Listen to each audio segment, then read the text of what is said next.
Not sure if you noticed it, but this week the world ended. That is, if you're in the camp of those who want to kill human beings before they're born. A couple of things happened. In fact, last night, we're told, in the dark of night, in secrecy, Governor DeSantis signed an oppressive bill into law that would limit abortions after 6 weeks of development in a woman's womb. By the way, just for context, if the Democrats had their way, and they have had in states like California and in New York, they would allow abortion for an unborn human being up until about 6 seconds before they're born. I'm not over-exaggerating that. So you don't see that context in the description of the law that was just signed in Florida. Let's bring some more context in, as well as some discussion about where things stand on the life issue and gender issues with Parshall Perry, a senior legal fellow at the Heritage Foundation. I'm not wrong, right? I don't see that in any of these things. Like, this is outrageous, 6 weeks. Literally, while you're in labor in New York, you can get an abortion. Well, you know, abortion's always been the left's sacred cow. So we're not hearing about exactly how extreme the laws are in what are considered sanctuary states for abortion, like California or New York. Of course, it's extremist to protect a child with a beating heart in Florida, but we're not talking about the fact that we are essentially legalizing infanticide in places where these states have decided, blue states and blue state governors have decided that abortion will be protected at all costs, even if you are approaching the end of your pregnancy. It's unconscionable. Well, this is the post-Roe Dobbs world that we're living in now. We knew this was coming. It's been less than a year, and we're seeing each state sort of carve out their various restrictions or loosening restrictions, whatever the case may be, Perry. And I'm just curious, where does this end? I mean, I think those who are concerned about each state going in various extremes do have a point, that the life of an unborn child is beholden on what state it was conceived in. That's untenable for the long run, isn't it?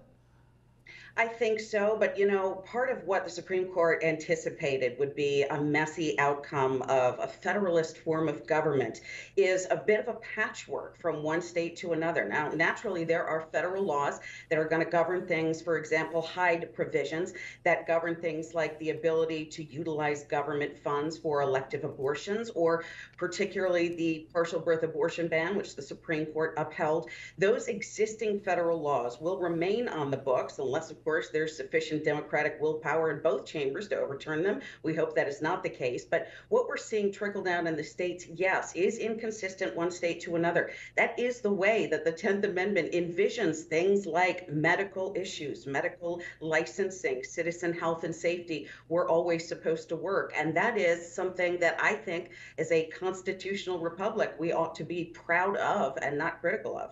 So if a pro-life Republican supermajority in the House and the Senate with a Republican in the White House, oh, if only, if they were to move for a federal law similar to what we see in Florida right now, would that be a smart thing, or are you okay with just each state sort of doing their thing?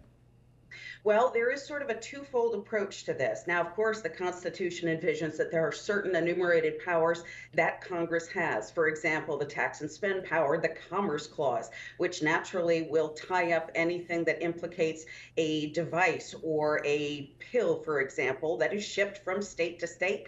Part of the reason that we're seeing some discussion about the Comstock Act and abortion pills like Mifeprex, which have just been ruled on in the Fifth Circuit on an emergency appeal now to the Supreme Court. So there is a role for the federal government, for the federal legislature to weigh in on the life issue according to the powers that are specifically outlined for them in the Constitution. But this will be sort of a two-track approach. And I think that should be an encouraging development for individuals who are truly encouraged about the fact that there is now an opening to legislate in the right way after Dobbs. And if we don't do it, if we who value and protect life don't do it, then those voids will be filled with bad policy. Of course, those who are listening to that great constitutional mind, Alexandria Ocasio-Cortez, they would doubt whether courts even have a say over what the FDA might decide. That was a remarkable statement from the good Congresswoman last week. Let's turn to the abortion pill story, or the so-called abortion pill, and this judge's ruling. We've got a development here where the Justice Department plans to appeal this to the Supreme Court, as you mentioned. But I love that you honed in on your article at Daily Signal on two very important words in this judge's decision. What were those two words he used? unborn human, and he recognizes that this is not just a fetus, it's not just a gestational age, but in fact, cases have used these terms interchangeably. He's not talking about something that is simply going through a developmental stage from zygote, for example, to fetus. He's recognizing the humanity of the unborn child, and that is something that I think many judges have been very hesitant to do. That was an encouragement, I think, for many of us who understand that there is another party at stake here. In fact, even in the Roe versus Wade decision, Justice Blackmun, who wrote not a case that I think anyone can defend as good constitutional law, he said abortion is different because of the presence of an unborn child. So even for the past 50 years, there is something different and unique about this particular issue. It is not reproductive freedom. It is freedom simply to kill an unborn child within the womb. Kaczmarek recognized that, and I think the Fifth Circuit on appeal, once this comes back on the merits, might be sort of similarly inclined to so recognize. Language is so important when discussing these issues, isn't it? And I always found it amusing when people say, well, it's not a human being, it's a fetus. That's like saying it's not a human being, it's a toddler, or it's not a human being, it's a baby, or it's not a human being, it's a teenager, although in that case there is some question if you've ever raised a teenager. A fetus is still a human being. It is a human being from every point from conception. The only question is at what stage in its development and growth is that human being?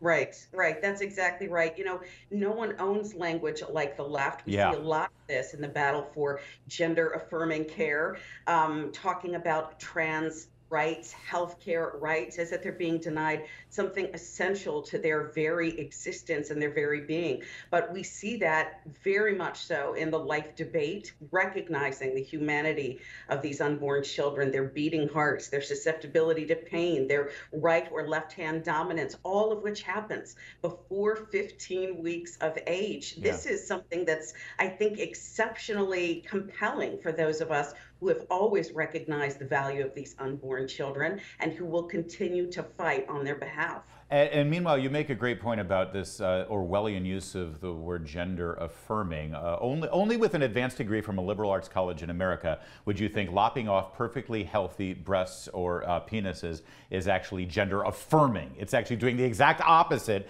It's radically denying a gender and in some way reconstructing it, I suppose. But in the state of Washington, something very interesting happened. They just passed a bill that would make it so that children can be taken away from their parents if they don't approve of gender-affirming surgery or gender transition surgeries. Now, first of all, how is this not a basic violation of the fundamental rights of a parent with their child and raising their child? But secondly, I've been told that these surgeries don't happen to minors. I thought, oh, we only do this to people who are 18. Then why do you need this law exactly, counselor? Well, you don't. And I'm going to tell you that this law passed in the dark of night on the last day of the legislative session in the state of Washington.